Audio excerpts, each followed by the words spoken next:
Hello, my fellow menaces of society. I love you guys. Like, really? I'm Ghost, and today I'm going to be redesigning the main character of Hazbin Hotel, the character I probably should have started with in the series, Charlie Morningstar.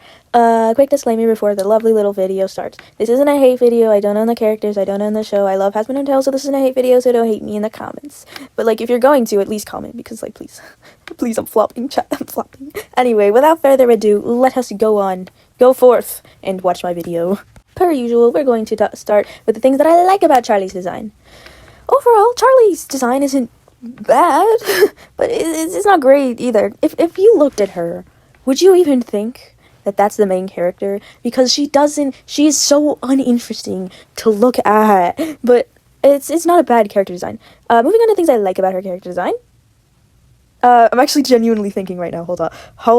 I love Charlie's personality. I love Charlie's personality so much. I think it's very compelling to have a literal princess of hell being just the sweetest person ever, and I like the idea of her being naive. But, moving on from her appearance, I'm rewriting this girl because she needs a rewrite so bad.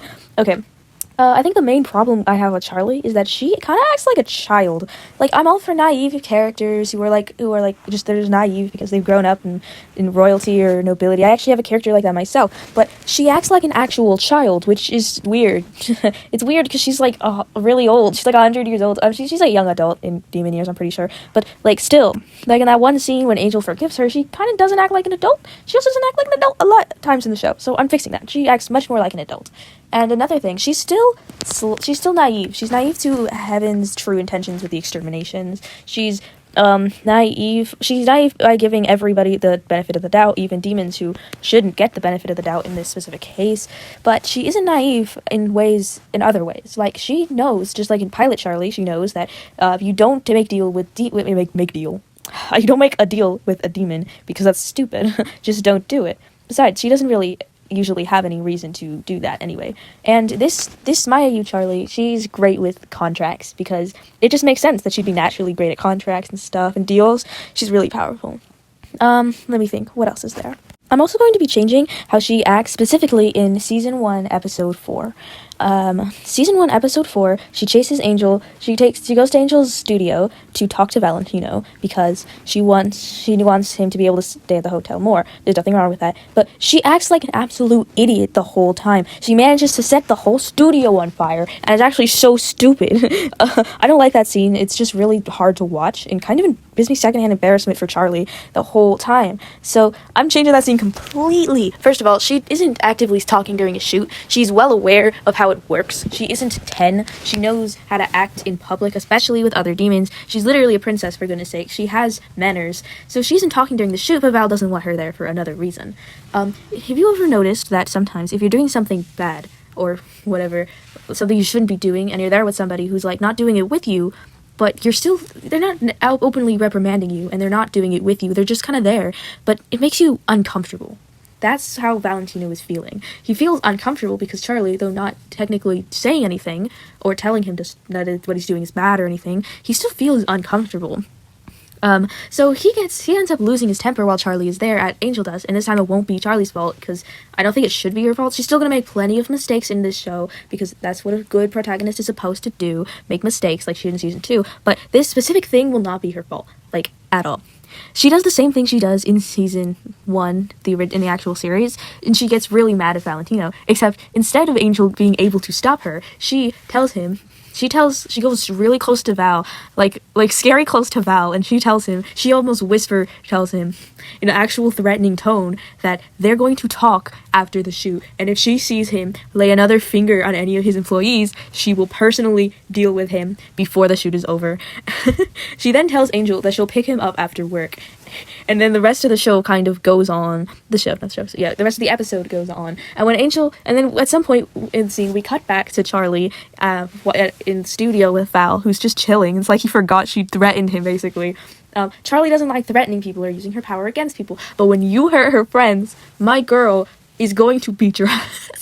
And that's exactly what she does. It's not exactly what she does, but she barges in there, half demon form. By the way, she has a cool demon form, by the way. Her dumb demon form that she usually has is not it, and I will be changing it, and later in this video, you'll see what it is. But anyway, So she'll barge in, she'll grab him, pin him against the wall with one hand because her form is like a dragon-ish form. And then she will tell him, she will not just tell him, she will demand that if she will threaten him, she'll say, if Angel ever comes back with so much as a scratch on him, your soul is getting ripped apart. She didn't say that word for word, but she basically said it and terrified Val, because you would be terrified too if the actual devil's daughter came up to you and told you that if you hurt anybody else, she would kill you, basically.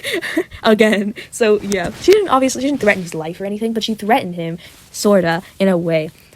He doesn't really change his behavior. He just she just decides to go way subtler. So he's not like actively in danger anymore. Don't worry.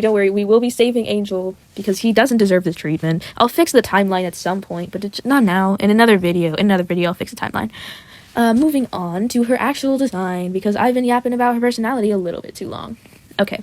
So, I gave her look like an actual demon instead of just a person, because why do all the female characters just look like people, bro? Did you notice that they like the least demon-looking demons I've ever seen? So, I gave her the classic devil's horns and devil tail, because I thought it would fit her pretty well, and I thought it was still kind of cute. I gave her cute little goat ears and goat legs, because I thought it was adorable, and I couldn't get rid of it. And I gave her an actual hotel outfit, because... what was that? What is that? What was her outfit, actually? What was her outfit? It was so, I didn't like it at all. It was like, why is there a t-shirt sticking out of your uniform, girl? I do like that she actually had a name tag, though. That was nice. And I gave her a tie because I forgot she had a bow tie, and I'm sick of everyone having bow ties anyway. Yeah, and I gave her goat irises. I thought it was cute and it would fit pretty well. Yeah, I kept her being blonde, but I made her a more reddish skin tone just to really sell the idea that she isn't human. Yeah, ignore what I drew there in the speaking. Anyway, I really liked her colors and her outfit. I thought it was really cute. Oh, and I gave her her limbs are going to be like burnt. Her arms, they're going to look burnt. Because she has magic and she uses it, and sometimes it does that when she uses her powers. Sometimes it doesn't, it's not like he doesn't keep charring her or anything, but her fingertips are charred. Oh, and I gave her really sharp teeth, because if any of the characters are gonna have sharp teeth, it should be Charlie. And the last thing I changed was I put some pentagrams in areas, because, demon, daughter of hell, princess of hell and stuff. Oh, and there's one more thing that I'm going to be changing. Well, there's not one more thing, there's several other things I'm going to be changing. But one of the main ones is her power level. Charlie is going to be in the same power level as Lucifer. If you didn't know, in the original series, she's actually a level below him with her mom, but I think she should be in the same level. Alright, I think it's time we talk about her backstory. We don't really get any backstory for Charlie in the original series, which is fine because it's only in season 2 and they don't get a lot of episodes or a lot of time to explore it. But there's a pretty big question that I've been wondering. Charlie grew up in hell, so where is she getting all this compassion? How does she really know how to be nice and empathetic? She has to learn that from somewhere, and she certainly didn't learn it in hell with all the demons and literally the devil as her father. I don't think she learned morals very well, so where did she get them? Well, I think that she's been interested in people for a long time, like humans, mortals. Her father absolutely hates humans. He's always hated humans. Ever since the fall, he's hated humans, which is accurate to the Bible also. But anyway, so he never let her interact with sinners when she was a child, but she was always so interested in humans. So one day, Charlie figured out how to portal to the mortal world. She managed a human disguise and a way to portal, kind of like Octavia did in Hell of a Boss. So she went to Earth and started talking to people in order to understand them more. I think she met a really nice person, and they got to talking, and she had a really good time. And she learned most of her morals from that day. And of course, at some point, a demon was sent to go collect her when it was noticed that she had disappeared. She got grounded for obvious reasons, but she never stopped thinking about that encounter. I wanted to make Charlie a little bit like Kane from the Amazing Digital Circus. She's not like Kane she's like Kane in a specific reason. She doesn't understand humans. She doesn't understand how they work. She's grown up with demons her entire life, so she doesn't understand them. Oh, and one more thing, she actually got a degree in psychology, because I don't see why she shouldn't have one. I think it makes a lot of sense for her to have one. How is she supposed to help people if she doesn't know how?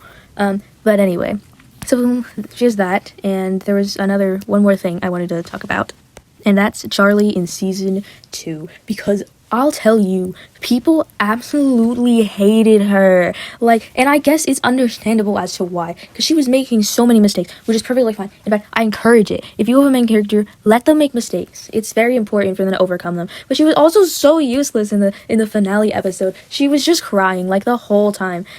Of course, she was important in that last My Little Pony ass song, Hear My Hope. But I think her role is going to be a little different. She's still going to be she's still going to be like not very smart.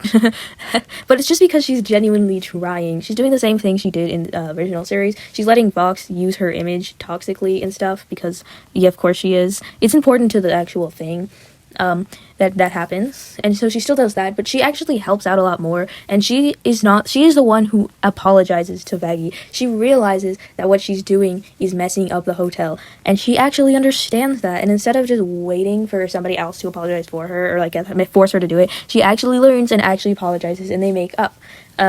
Yeah. I'll be adding more, but I want to talk about her demon design now. So Lucifer has been compared to a dragon, and I think he's associated with goats for some reason. I don't remember why. But, so I wanted her to represent both of those things. So there she is. This is her full demon form. She's kind of a goat dragon mix thing. She doesn't have wings. I wanted to give her wings. You see it at the beginning of the speed paint, but I ended up not doing it just because I didn't feel like it. And I didn't like how it looked anyway. Her back legs are hooves, just like a goat, and her front ones are like dragon claws. She can breathe gold fire. I thought it would be funny if she could, not funny, cool if she could breathe gold, yellow fire, like, so it looks kind of like angelic fire, but it's not. It's demonic fire. It's like gold and red. She still has that music power, and yeah. And just two more things really quick because I need to start writing scripts, bro. Anyway, so one, I want Charlie to like lose her temper at Fox and him to use that against the hotel and further damage her image like he's been doing all season. But like it really messes it up. It's like the last straw, the straw that broke the camel's back. And two, in the finale, I think she should at least fight someone. I don't know who she should fight, but it should be someone. I think maybe she should keep Shockwave at bay while he's trying to eat Alistair or something. Maybe she should be the one who helps or whatever. Oh, and just like how I did in Alistair's redesign, I think I'm going to be giving Charlie more pilot Charlie vibes than show Charlie vibes, plus the personality changes. Well, my little spirits, thank you so much for watching this video. Hope to see you again in the next one. Bye!